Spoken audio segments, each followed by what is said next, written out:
Graças e paz, irmãos. Bom dia. Vamos dar início à nossa Escola Bíblica Dominical de hoje. Nosso 18º estudo no livro de Neemias.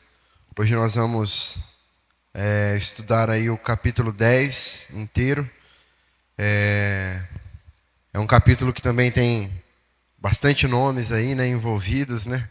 Pelo menos até o versículo 27 aí, mais ou menos, né? Até o 27, bastante nome, né? E depois ele vem aplicando algumas coisas. Mas o grande princípio aqui envolvido nesse texto vai falar sobre uma reforma, né? Que é uma reforma espiritual, certo? E esse é o nosso tema de hoje. A primeira reforma que foi realizada por Neemias ali junto do povo de Israel foi uma reforma física, né, estrutural, uma reforma que passou pela economia, enfim, uma reforma social, né? E nessa reforma os muros eles foram reconstruídos, as portas elas foram levantadas novamente, né, os portões. Os ricos eles devolveram as terras, as casas que eles haviam tomado dos pobres, né? Os sacerdotes voltaram a cuidar da casa de Deus. Enfim, são coisas práticas que aconteceram, né? Mudanças na vida prática mesmo do povo. Mas essa segunda reforma que aconteceu, agora uma reforma espiritual, com certeza trouxe mais trabalho ainda para Neemias do que essa primeira, né? A prática ali do estudo das Escrituras trouxe ao povo um entendimento de que eles precisavam se arrepender, né, dos seus maus caminhos, dos seus pecados, e que eles deveriam viver uma vida de obediência a Deus, eles deveriam se comprometer a ter uma vida de obediência ao Senhor. E as bases, então, dessa reforma espiritual, baseados nesse estudo, né, das Escrituras, foram a doutrina, a experiência e a prática.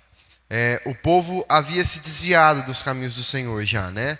Eles tinham aderido para si outras doutrinas, outras formas de cultuar, outras ideias, né? E eles estavam seguindo ensinamentos de homens, não os ensinamentos da palavra. E fica claro, diante desse cenário, que é algo que nós vivemos hoje, ainda nos nossos dias, né? Como pode tanto tempo se passar, né, irmãos, e nós percebemos que algo que foi vivido há tantos anos atrás, hoje pode ser aplicado com tanta verdade para os nossos dias, né?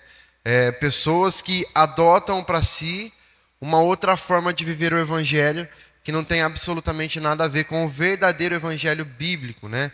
Pessoas que se baseiam em doutrinas humanas, em ideias de homens e fazem dessas ideias o seu próprio evangelho, tornam essas ideias o seu próprio evangelho. E nós vemos que uma reforma espiritual, ela acontece a partir da palavra, né? Inclusive, a primeira parte aqui do nosso estudo vai trazer exatamente isso, que a base da reforma é a palavra de Deus. E diante disso, nós vemos aí, no decorrer dos nossos estudos, que Neemias ele destaca 3 coisas muito importantes a respeito dessa reforma espiritual. A primeira é que a reforma ela começou quando o povo se voltou para a palavra, né? Nós falamos um pouquinho sobre isso já na semana passada. Lá no capítulo 8 ainda nós vimos que o povo pediu para que Esdras trouxesse o livro de Moisés, né, da lei de Moisés, para que eles pudessem aprender, para que Esdras pudesse ler o livro e ensinar a eles. Então, a grande mudança para a vida do povo começou no exato momento em que eles se colocaram com disponibilidade, com vontade de aprender aquilo que a palavra tinha para ensinar a eles. Eles sabiam que não existia uma forma, não tinha como, né? Não havia possibilidade alguma deles mudarem, deles terem as suas vidas transformadas sem a palavra. Eles sabiam que para as coisas mudarem, para as coisas acontecerem de forma diferente, daquilo que estava acontecendo, eles precisavam ser ministrados pela palavra. Eles precisavam aprender sobre a palavra. Então, sempre que nós olhamos para a história do povo de Deus, nós vemos que os grandes avivamentos, ou os reavivamentos, assim como as grandes reformas também, sempre estiveram pautadas na centralidade das Escrituras, da Bíblia, daquilo que a Bíblia tem a dizer. Então, tudo o que começa baseado na palavra, estruturado na palavra, tem a tendência de se firmar, né? Com certeza irá se firmar e se estruturar, né? Simplesmente porque isso tem uma raiz, tem uma base, tem um alicerce bem firmado, bem estruturado. Agora, tudo que começa baseado em nossas emoções, tudo que começa baseado em nossas experiências pessoais, está fadado a acabar facilmente, justamente porque não tem raízes firmadas, estabelecidas. As nossas emoções, elas facilmente nos enganam, né? É o que a própria Bíblia nos ensina, que o nosso coração, ele é enganoso. Então, às vezes a gente busca com tanta sede algumas coisas, mas simplesmente baseados naquilo que nós queremos experimentar, e não baseado naquilo que a Bíblia tem a nos dizer, tem a nos ensinar. Então, é a palavra, é pela palavra que nós somos transformados, é pela palavra que nós somos moldados, né? Por quê? Porque nós nos convencemos dos nossos pecados. Nós somos convencidos através da palavra, né? E através disso nós nos arrependemos. E nós buscamos mudar, nós buscamos agir diferente. E é por essa mesma palavra que nós somos capacitados para vencer o inimigo também. Por isso que nós precisamos de uma reforma que coloque a Bíblia, que coloque as Escrituras no centro das nossas vidas, no centro das nossas famílias e das nossas igrejas também, né? Uma segunda questão que Neemias destaca também é que a palavra de Deus estabeleceu a base e os limites da reforma também. Olha o que diz o versículo 29.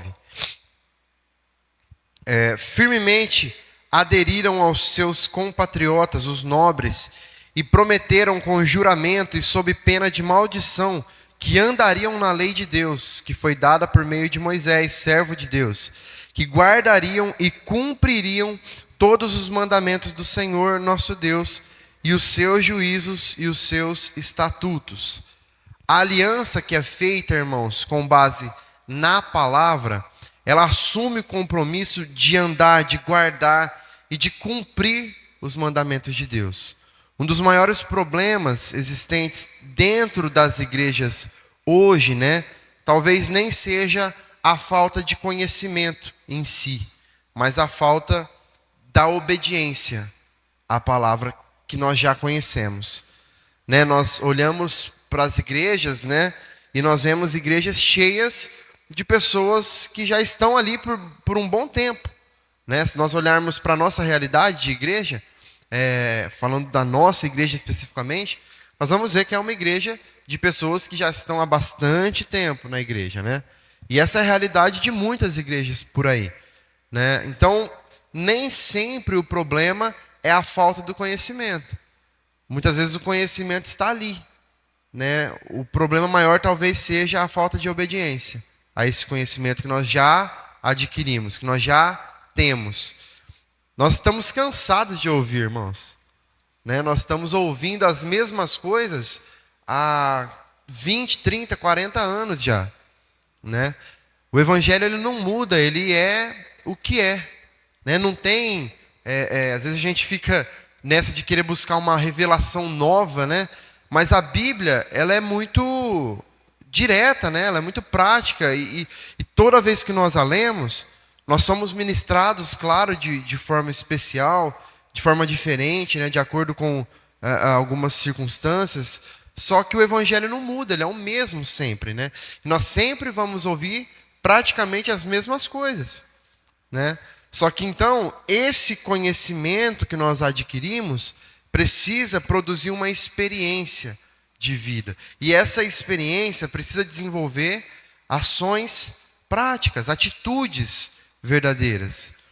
Porque muitos dizem crer na Bíblia, mas não obedecem aos seus ensinamentos. E isso mostra que a autoridade da Bíblia tem sido atacada tanto dos de fora como pelos de dentro. Se nós dissemos ou dizemos conhecer a Bíblia, conhecer os seus ensinamentos, mas nós não obedecemos isso, significa que com as nossas atitudes nós estamos dizendo que nós não acreditamos naquilo que conhecemos. Porque que sentido faria nós conhecermos algo, saber que é bom, saber que é o correto, saber que é o caminho e não vivermos? Não faz sentido, né? Nós só deixamos de fazer coisas que nós não acreditamos nelas. Nós deixamos de nos relacionar com pessoas das quais o contato, a proximidade foi ruída, né? Houve uma quebra de confiança, enfim. E aí nós deixamos de nos relacionar. E com Deus, essa ideia, ela precisa prosseguir. É a mesma ideia. Às vezes nós falamos, não, mas eu creio em Deus, né? Eu amo a Deus, eu sei que Ele é tudo na minha vida. Só que a nossa vida não demonstra isso, né?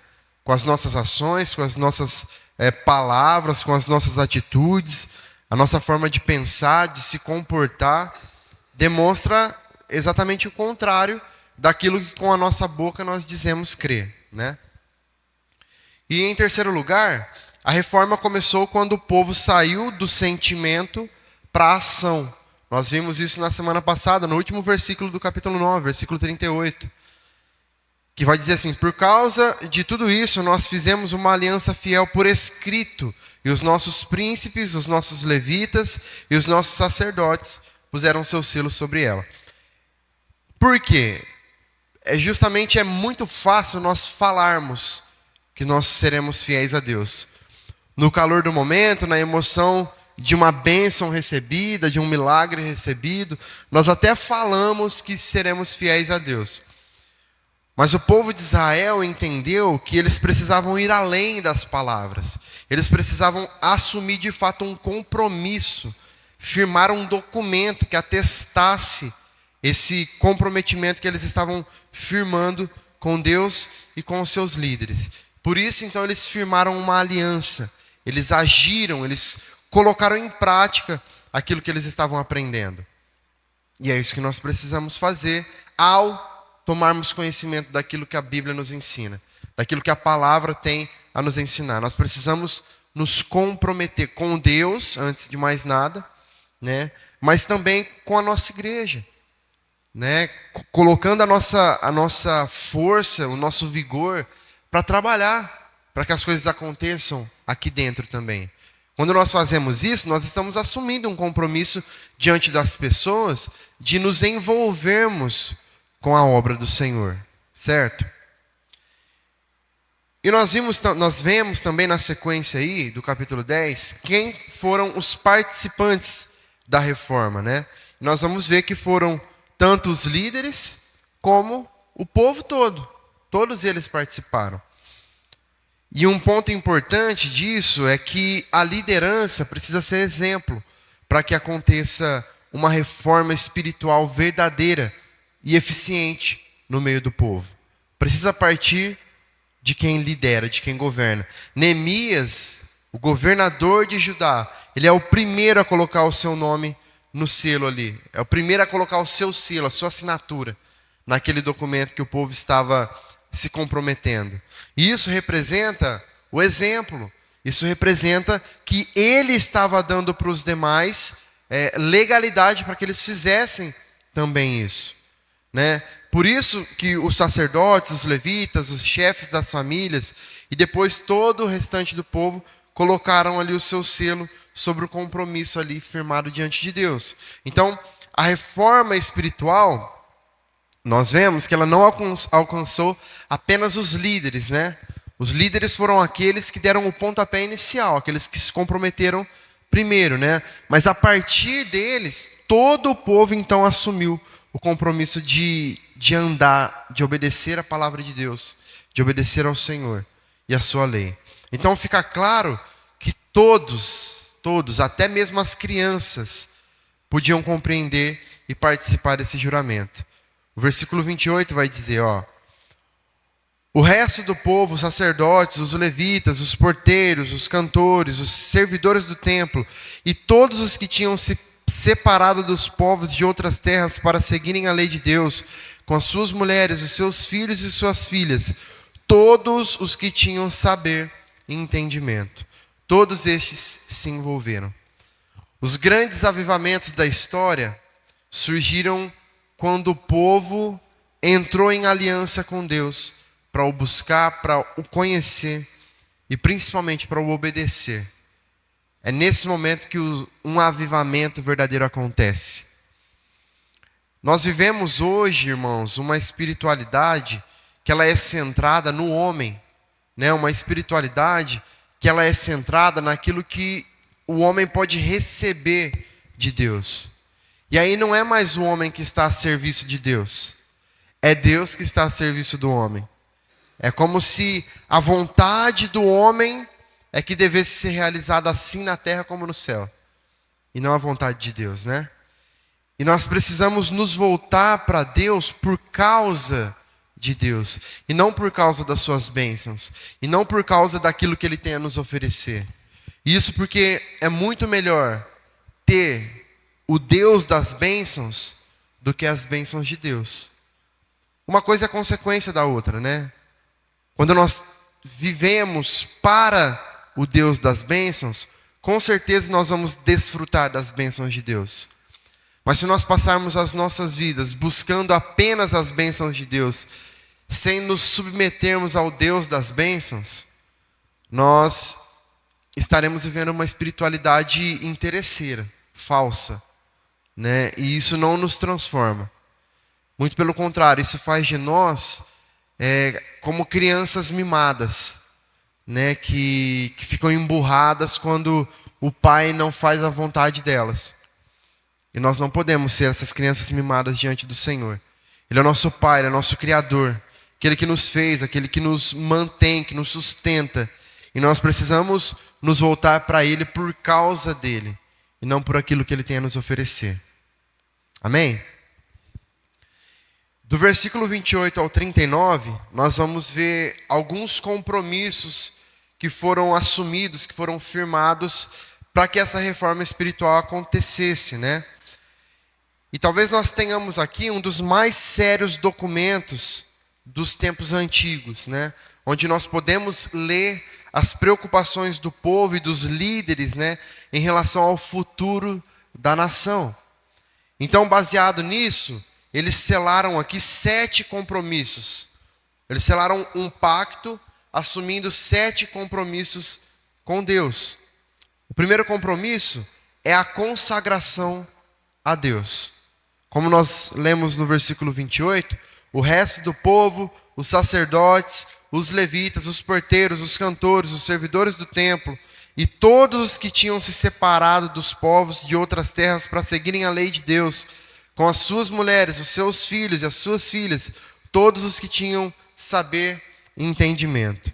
Eles se consagraram a Deus. A mistura das raças aí entre os judeus não seria tanto uma questão de pureza racial, mas era a preservação da religião mesmo. A mistura de crenças, com certeza, levaria o povo a um afrouxamento das relações com Deus.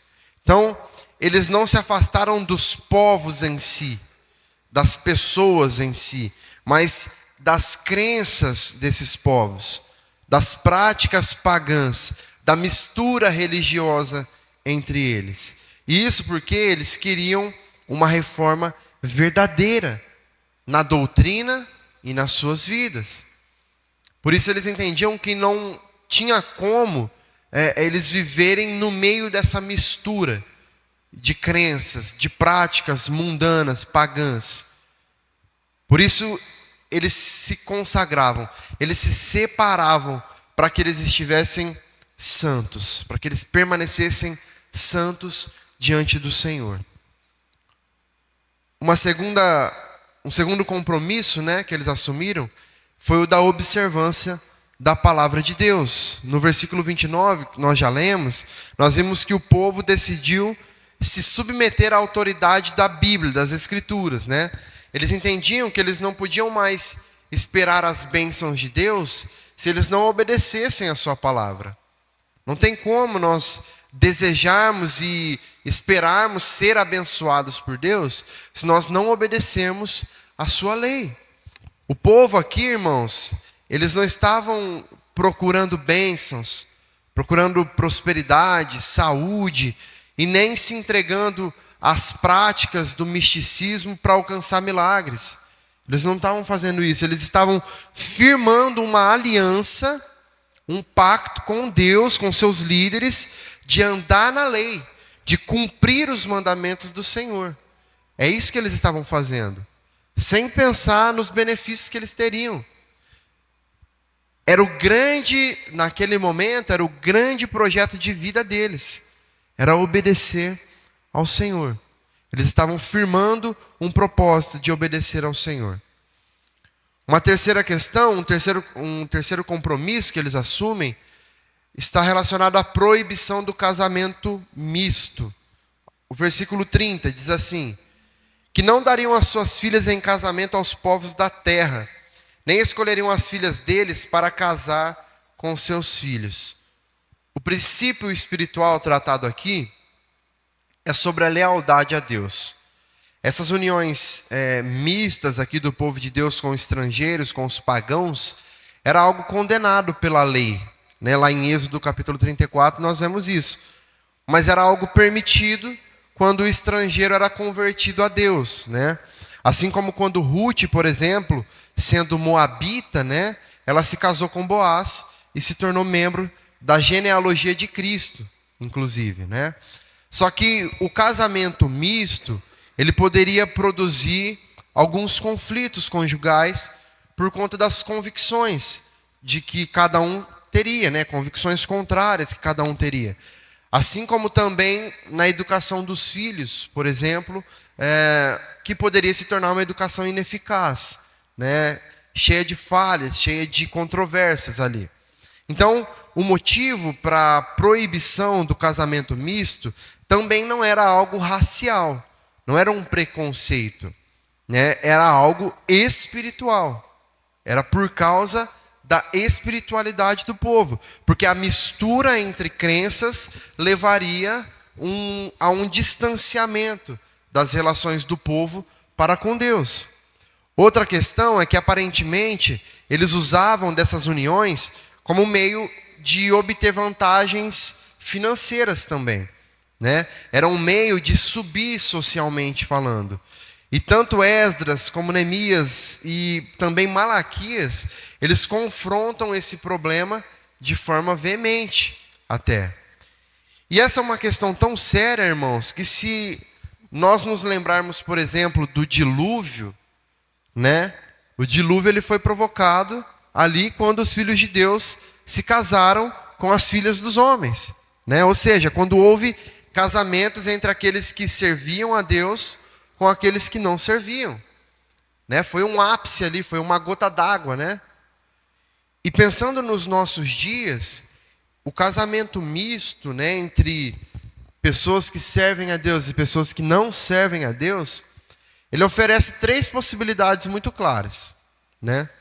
A primeira delas é o cônjuge incrédulo se converter, que é uma possibilidade, que é a possibilidade que talvez mais se arrisca, né? A possibilidade mais arriscada. A segunda possibilidade é o cônjuge incrédulo não se converter, né? E esse casamento permanecer assim, com um crente e um descrente. E a terceira possibilidade é o cônjuge crente se afastar dos caminhos do Senhor. Que talvez seja a possibilidade que nós mais vemos acontecer. Talvez não. Com base em algumas pesquisas, nós temos que 75% dos casamentos mistos acabam em consequências sérias à fé do crente. Então, 75% dos casamentos mistos fazem com que ou o crente saia da igreja ou o descrente nunca se converta. Porque não é fácil, irmãos, para um crente viver uma vida com um descrente a vida inteira. Pode dar muito certo. Se esse descrente for uma pessoa razoável, né? Pode dar muito certo. Mas também pode dar muito errado, né? E geralmente, em nome do casamento, abre-se mão da igreja, da fé. Não é da igreja, é da fé. É de Deus mesmo, né? Porque quando nós nos afastamos da comunhão, nós somos um membro fora do corpo. E um membro fora do corpo morre, né? Fatalmente, ele morre.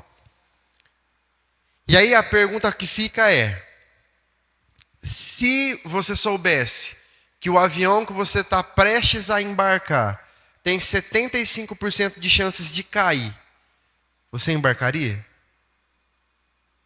Nenhum ser humano em sã consciência embarcaria, né, irmãos? Então essa é uma preocupação que os jovens das nossas igrejas hoje, né, eles precisam ter. A liderança precisa se preocupar em aconselhar de maneira séria esses jovens a não se envolverem nesses relacionamentos mistos, né, como nós estamos tratando aqui.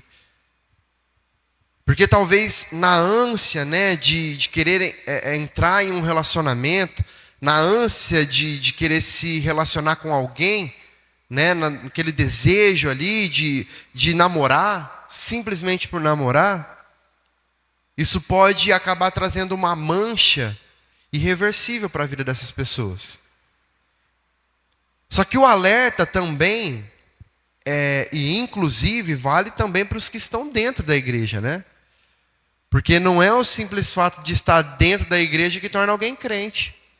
Então, relacionamentos de dentro da igreja também precisam ser aconselhados, acompanhados, de tal forma, porque não basta estar dentro da igreja, precisa ser crente verdadeiramente, né? E nós, infelizmente, temos visto, né, muito acontecer isso. Sempre vimos, né? Sempre vimos.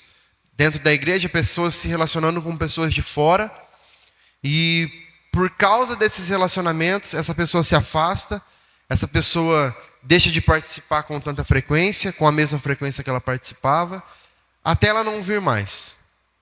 Até ela não vir mais, né? Infelizmente. Então é algo que o povo aqui se comprometeu a também deixar de fazer, né? A se consagrar ao Senhor dessa maneira. Em quarto lugar, um compromisso que eles assumiram era da observância do dia do Senhor. O versículo 31, a primeira parte apenas do versículo, diz assim: que os povos da terra trouxessem qualquer mercadoria ou qualquer cereal para vender no dia de sábado. Nada comprariam deles no sábado e nem em dias santificados. O grande princípio espiritual aqui é sobre o uso do tempo, tá? Não especificamente de um dia, né? Claro ali, evidente, mas o uso do tempo e os perigos da ganância, do vício pelo trabalho. Nós não precisamos tratar então de um dia específico, mas sim da ideia de termos tempo, de termos momento em que entregamos todo o nosso ser a Deus de forma verdadeira. Tempo de qualidade, onde nós não precisamos dividir a atenção do Senhor com mais nada, com mais ninguém. Nós temos, por exemplo, o domingo, né, que nós usamos, nós temos como nosso dia do Senhor, porque é quando geralmente nós não trabalhamos, né? É geralmente quando nós temos mais tempo livre, vamos dizer assim, e nós temos por objetivo separar momentos, porções desse dia, para oferecer o nosso tempo a Deus, para entregar o nosso tempo a Deus de verdade, né? Dando a Ele o nosso louvor, a nossa adoração, trazendo ofertas, né, para a casa do Senhor, para o sustento da casa do Senhor. E o principal sentimento, então, da ideia de nós termos um dia específico para consagrar ao Senhor, é para que nós possamos buscá-lo verdadeiramente. Né? Pelo menos um dia da semana, buscá-lo verdadeiramente. Isso porque nós vivemos em um mundo em que a busca pelo lucro, ou pelo lazer, pela satisfação pessoal, tomou o lugar da piedade. Né? E é por essa porta que o mundo entra na igreja. Através dessas facilidades. E aí as pessoas começam a colocar dentro da igreja algumas práticas que atraiam as pessoas por aquilo que elas gostam de fazer. Né? Nós vemos algumas igrejas hoje aí que o culto parece um show. Né? O templo parece uma boate. Né? Por quê? Qual a intenção disso? Atrair pessoas. Né? Fazer com que as pessoas se sintam bem de estar ali.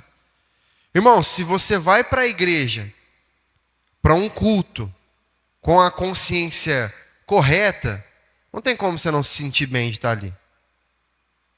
É lógico que isso envolve algumas coisas, né? Envolve a ideia daquilo que a igreja tem como princípio, a forma como a igreja trabalha, a forma como a igreja se expressa, né? Claro. Mas pessoas, se nós vamos para a igreja a fim de querermos nos sentirmos confortáveis lá, falando do nosso ego mesmo, né, daquilo que nós temos dentro de nós estamos indo para a igreja pelo motivo errado, irmãos. Nós precisamos ir para a igreja, e quando nós estivermos na igreja, nós precisamos nos sentir confrontados. Nós precisamos nos sentir constrangidos pelo nosso pecado. Nós precisamos, ao sermos ministrados pela palavra, enxergarmos que nós precisamos mudar. E não irmos para um lugar onde nós chegamos lá e as pessoas ficam massageando o nosso ego. Ah, porque você é querido de Deus, porque você é bonitinho do Senhor, porque você é a ovelhinha preferida. Não, irmãos, isso daí nos leva para um lugar de nos tornarmos de fato crentes mimados. E quando o não de Deus vier, e ele vai vir, pode ter certeza disso, nós não sabemos lidar com o não. E você pode ter certeza que no decorrer da sua vida, você vai receber mais não de Deus do que sim. Por quê? Porque isso é o que molda o nosso caráter.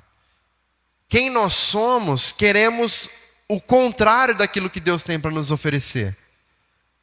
Na nossa natureza, nós não queremos aquilo que Deus tem para nos oferecer. Por isso, nós vamos receber mais não do que sim. Isso molda o nosso ser.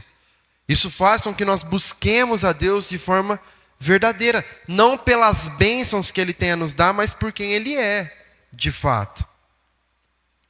Então nós precisamos ter essa consciência de entregar ao Senhor. Nós precisamos nos entregar ao Senhor verdadeiramente. Um quinto compromisso fala sobre a observância do ano sabático. A parte B do versículo 31 diz assim: e que no 7º ano abririam mão da colheita e de toda e qualquer cobrança.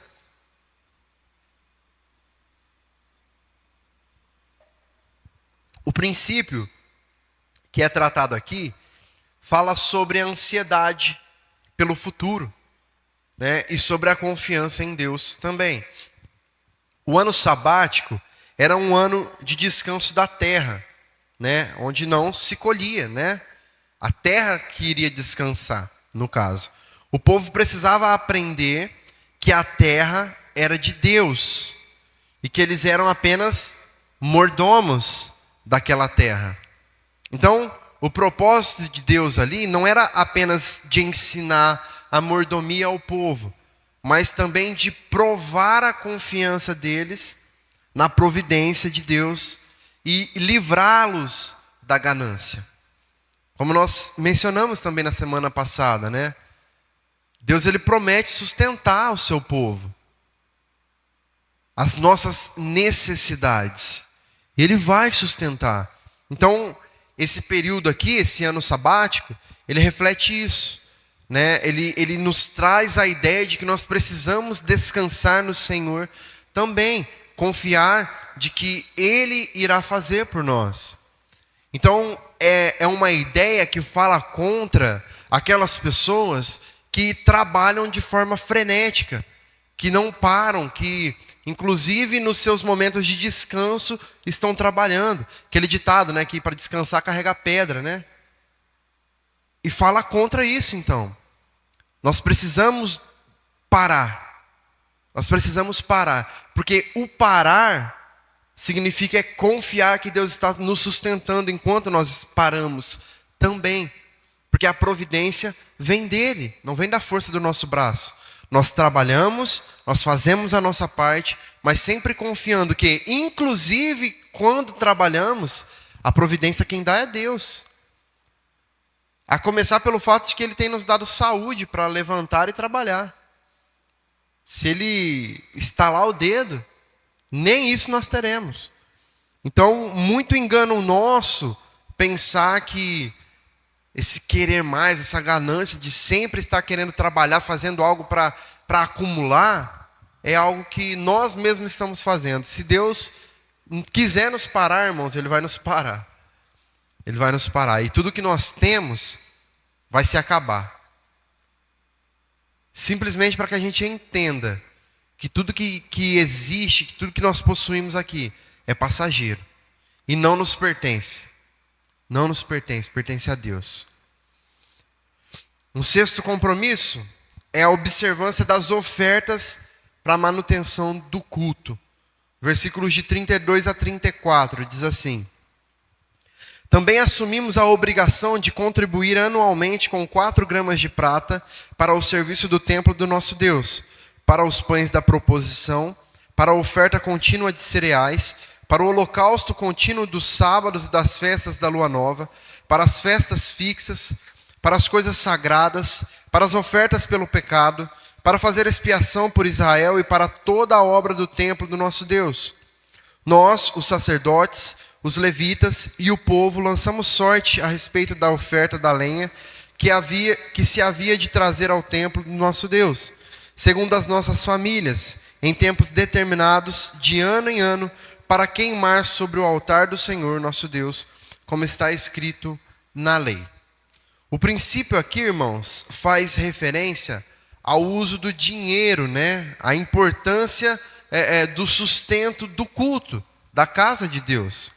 Eles deveriam ali prover a casa de Deus e todos os elementos do culto, para que o culto acontecesse. Os pães, os holocaustos, a lenha, né? Enfim. Os sacerdotes e os levitas, eles não apenas cobravam do povo para que o povo fizesse, mas eles também ofereciam os seus sacrifícios, né? As suas ofertas para a manutenção da casa de Deus.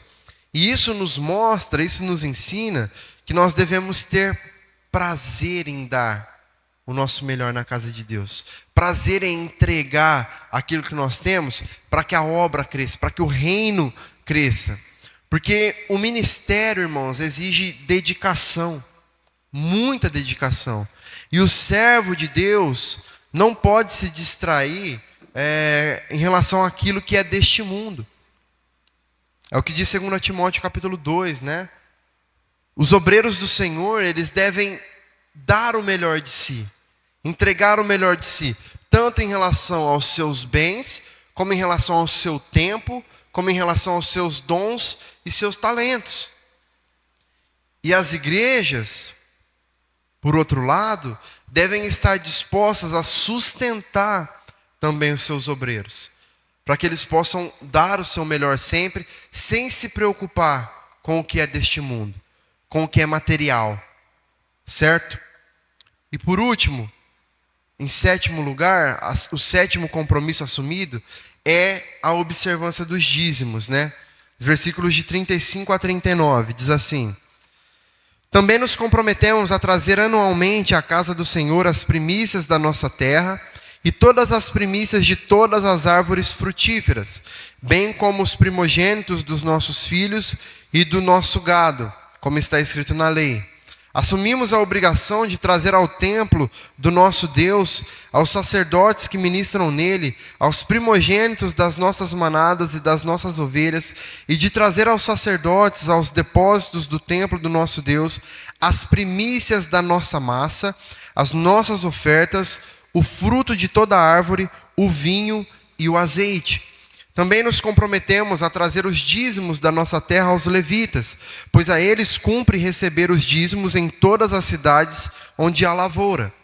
O sacerdote, filho de Arão, estaria com os levitas quando estes recebessem os dízimos, e os levitas trariam os dízimos dos dízimos ao templo do Senhor, do nosso Deus, aos depósitos da casa do tesouro. Porque os filhos de Israel e os filhos de Levi devem trazer as ofertas do cereal, do vinho e do azeite para aqueles depósitos, porque ali estão os utensílios do santuário, bem como os sacerdotes que ministram e também os porteiros e os cantores. Não abandonaremos o templo do nosso Deus. O dízimo, irmãos, é uma primícia e não uma sobra. Né? O dízimo, apesar de nós olharmos para o Novo Testamento e vermos a prática do dízimo um pouco diferente dessa prática do Antigo Testamento, ele continua sendo um ato de generosidade por parte do povo de Deus. Né? E este sentimento de generosidade é algo que precisa nos acompanhar. Um crente que não é generoso, não é um crente. Certo? Então nós precisamos estar dispostos a dar na casa do nosso Deus, para que o sustento da obra seja mantido. Né? O dízimo ele precisa ser levado à casa de Deus e não administrado por quem o possui, por quem o tem. O dízimo ali ele era recebido pelos levitas, porque cabia aos levitas a administração dessas ofertas. Assim como conosco hoje. O dízimo ele é trazido, né, na casa de Deus, no templo. Ele é ofertado aqui. E aí nós temos uma diretoria, né, uma diretoria administrativa, pessoas, obreiros, né, presbíteros que cuidam desses valores, administram esses valores, para que eles possam ser investidos na obra, né, no sustento dos nossos obreiros, dos nossos pastores, no cuidado com a obra, né, com as doações, por exemplo, né, que nós podemos fazer, ajudar, semear na vida das pessoas, com o cuidado mesmo físico e material do templo, enfim. Né? Esse era o trabalho dos levitas. E é um trabalho que ele precisa ser continuado. Né? Nós não podemos parar. Então, irmãos, todos esses compromissos assumidos pelo povo aqui eram compromissos de pessoas que estavam dispostas a viver uma reforma espiritual mesmo. Né? E perceba como existe toda uma organização, né, irmãos? É outra coisa que nós não podemos nos esquecer. Tudo que Neemias faz, desde o início aqui, nós percebemos que é baseado numa organização extrema, né? Muito grande. Não, até mesmo para uma reforma espiritual, você percebe que há um cronograma, há um passo a passo, há a forma de fazer. Então, todos esses compromissos nos mostram que o nosso compromisso e obediência com Deus devem afetar todas as áreas das nossas vidas, como a santificação, o casamento, o dia do Senhor, o dia do descanso, a contribuição e a adoração. Ser crente não é só ir à igreja. Ser crente é viver uma vida de crente em todas as áreas possíveis. Em todas as áreas. Não tem como nós sermos crentes só em um lugar. Ou só um dia da semana. Só na igreja. Na igreja eu sou crente, no trabalho nem tanto. Na igreja eu sou crente, na minha família nem tanto. Na igreja eu sou crente, na escola nem um pouco. é sermos cristãos verdadeiros e fazer com que o nosso compromisso com Deus esteja sendo firmado em todas as áreas das nossas vidas. Amém? Vamos para as nossas aplicações aqui rapidamente. Em primeiro lugar, precisamos ter compromisso com a obediência à palavra de Deus. Neemias 10 vai destacar o compromisso de uma renovação espiritual do povo de Israel com a obediência à lei de Deus. Eles só foram, como nós vimos, eles só foram tocados dessa forma a assumir esse monte de compromisso aqui, porque eles observaram a lei de Deus com verdade, com disposição, né? Eles se comprometeram a seguir os mandamentos, os estatutos, os decretos dados ali por Moisés e demonstraram essa determinação de viverem de acordo, né, com a vontade de Deus. E esse é um compromisso essencial para nós hoje, porque a palavra de Deus, ela precisa ser a base da nossa fé, uma base de fé e de prática também para as nossas vidas. Na prática, nós voltamos a bater na mesma tecla de todos os capítulos, desde o primeiro capítulo, irmãos. Porque pensar em renovação espiritual implica em compromisso renovado com a leitura, estudo e aplicação da palavra de Deus nas nossas vidas. Nós precisamos dedicar tempo de qualidade na meditação das Escrituras. Porque é isso que vai fazer com que a palavra de Deus molde os nossos pensamentos, molde as nossas atitudes, as nossas ações. Mas isso quer dizer que nós não devemos fazer apenas uma leitura passiva, como quem pega ali uma promessa ali, como aquela caixinha de promessa, né, que tinha. Você pegava um versículo, lia ali, começava o dia. Ou então antes de dormir, ia lá, lia mais um versículo, deitava, agora eu vou dormir em paz. Não.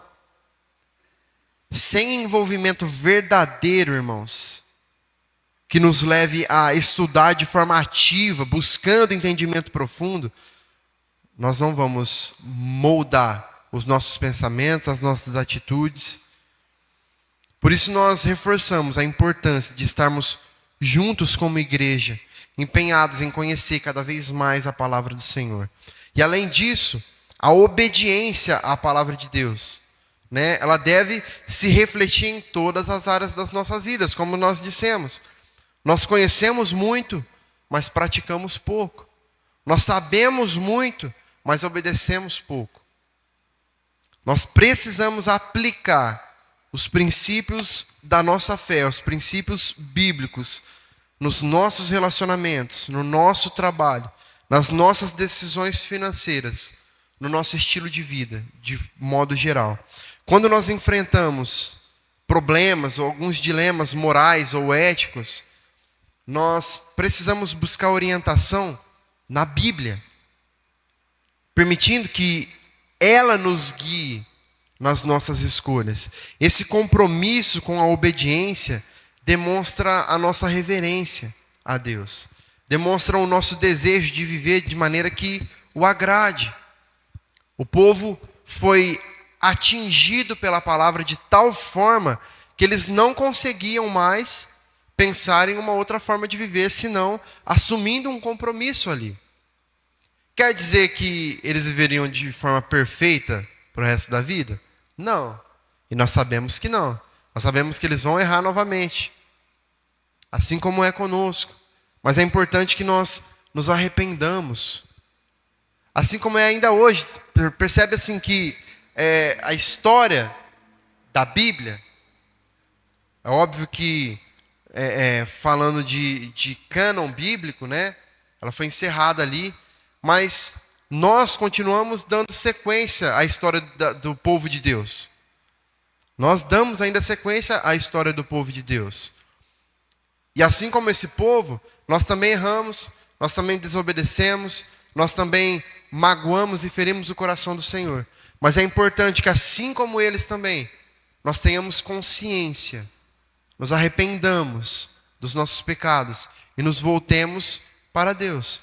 Só que isso só vai acontecer quando nós mergulharmos de fato naquilo que a palavra tem a nos ensinar. Em segundo lugar, nós precisamos assumir uma responsabilidade com a comunidade e uma responsabilidade coletiva. Os israelitas, eles se reuniram ali como uma comunidade para renovar o seu pacto com Deus, certo? Isso enfatiza a importância da responsabilidade coletiva na caminhada espiritual. Eles reconheceram que as suas ações individuais como pessoas afetavam a comunidade como um todo, né? E por isso, eles se comprometeram então a apoiar uns aos outros na obediência a Deus. Para a igreja de hoje, isso destaca a importância da vida em comunhão do povo, né? A vida de responsabilidade que todos nós temos juntos na caminhada, certo? Os cristãos, nós como igreja, nós somos chamados a viver em comunidade, justamente para conseguir trazer apoio mútuo uns aos outros, justamente para poder renovar a fé, a unidade, renovar a força uns dos outros. E isso pode ser praticado especialmente nos nossos cultos, irmãos, onde nós temos a chance de nos encontrarmos com as pessoas, de nos reunirmos, né, com o mesmo objetivo, onde os membros compartilham as suas vidas, oram juntos, né, se encorajam mutuamente. Então, essa responsabilidade coletiva, ela também envolve uma prestação de contas também, onde os membros da igreja ajudam uns aos outros a permanecerem firmes em seu compromisso com Deus. Por isso a importância de nós criarmos laços verdadeiros, com pessoas verdadeiras, para que nós possamos ter essa troca, né? Esse cuidado um com o outro. Além disso, a igreja também deve se envolver em atos de serviço e de amor ao próximo, né? Quando nós trabalhamos juntos para servir aos necessitados, para servir aquelas pessoas que têm mais dificuldade, quando nós testemunhamos da graça de Deus em ação e fortalecemos os laços dentro da comunidade, nós nos tornamos um. Isso é importante para o corpo. O corpo precisa caminhar em unidade. Então, projetos de serviço, ministérios de misericórdia, ministérios com iniciativas de ação social, né? São formas práticas de viver essa responsabilidade coletiva, que nós temos um com os outros e que nós temos também com aqueles que estão lá fora, né? E quando nós fazemos isso, irmãos, a igreja reflete o amor de Cristo e demonstra a unidade que deve caracterizar o corpo de Cristo.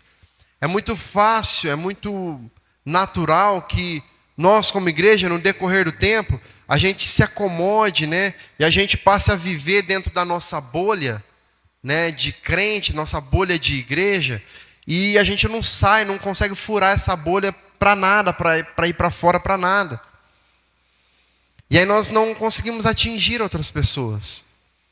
Nós simplesmente ficamos preocupados com as demandas do culto, com os ministérios, né, com fazer, com acontecer, com mostrar para os nossos líderes que estamos fazendo, para os pastores que estamos fazendo. Mas isso é muito raso, né? E o corpo de Cristo, ele não vai crescer dessa maneira. Ele vai continuar estagnado, parado, no mesmo lugar.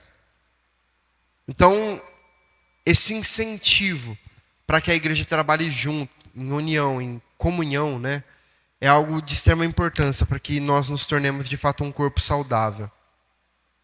E por último, a separação do mundo e a santidade. Os israelitas, eles se comprometeram ali a se separar das práticas pagãs e manter a santidade nas suas vidas, né?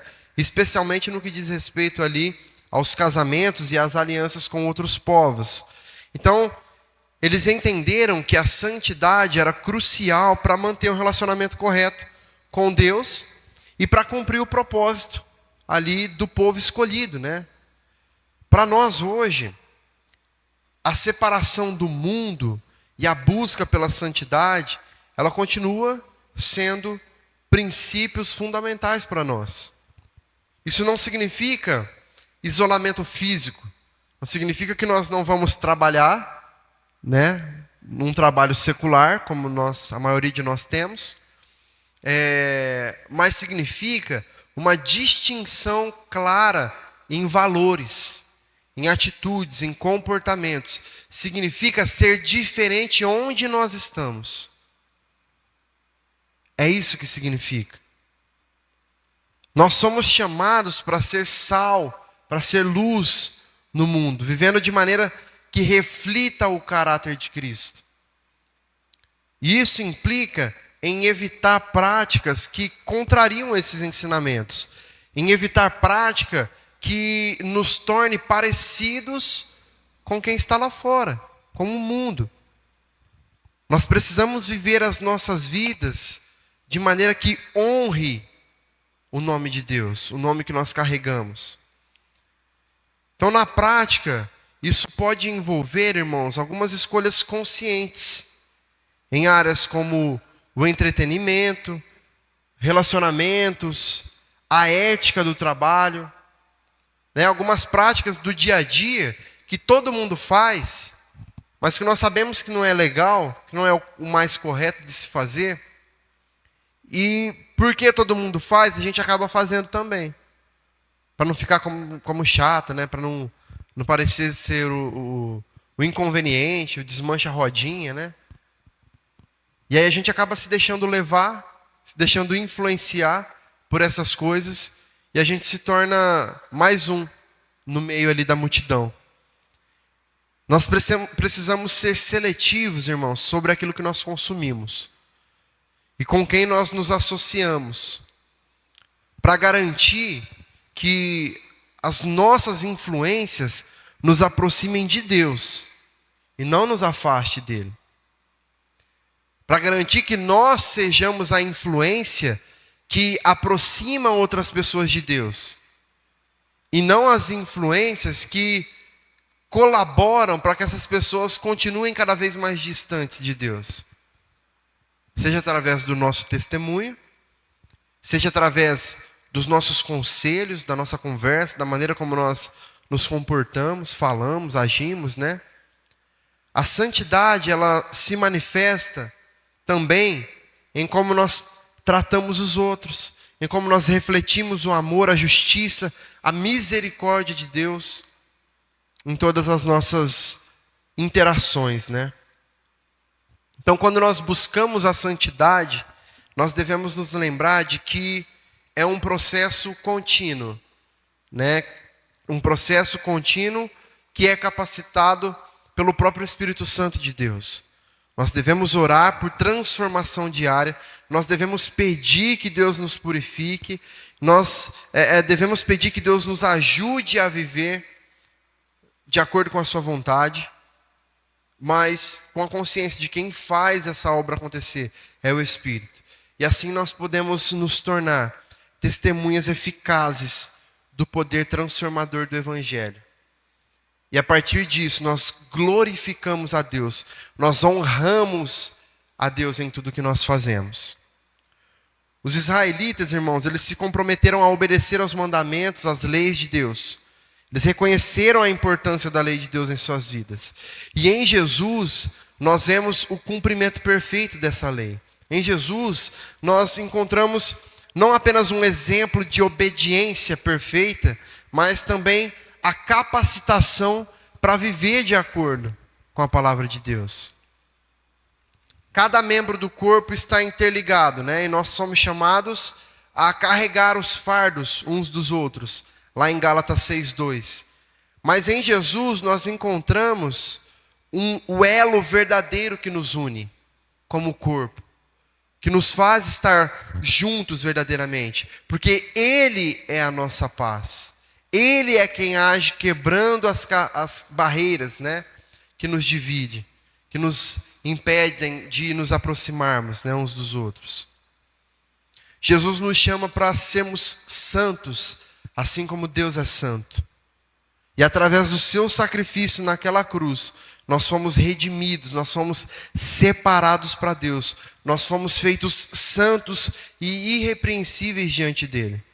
Nós somos chamados para viver as nossas vidas refletindo o caráter de Cristo, sendo luz no mundo e testemunhando da sua graça que transforma. Jesus é a nossa fonte de obediência. Ele é a razão pelo qual faz sentido viver em comunhão. Ele é a essência de toda a santidade que nós precisamos buscar para as nossas vidas. Por isso, irmãos, que nós possamos renovar o nosso compromisso com Deus diariamente, vivendo de maneira que glorifique o seu nome, que testemunhe do seu amor e buscando uma reforma espiritual constante nas nossas vidas, dia após dia. Tendo a consciência de que essa é uma busca diária, é uma busca que nós precisamos ter, que nós precisamos praticar constantemente, de forma incessante. Não desista de buscar. Não se acomode onde você está. Não pense que por ter muito tempo de igreja, já está bom, já está tranquilo, eu não preciso mais fazer muita coisa. Esse é um lugar muito perigoso de se estar. É um lugar muito perigoso que nos distancia de Deus. Por isso, se entregue verdadeiramente ao Senhor, para que Ele te auxilie nessa reforma espiritual todos os dias na sua vida. Amém?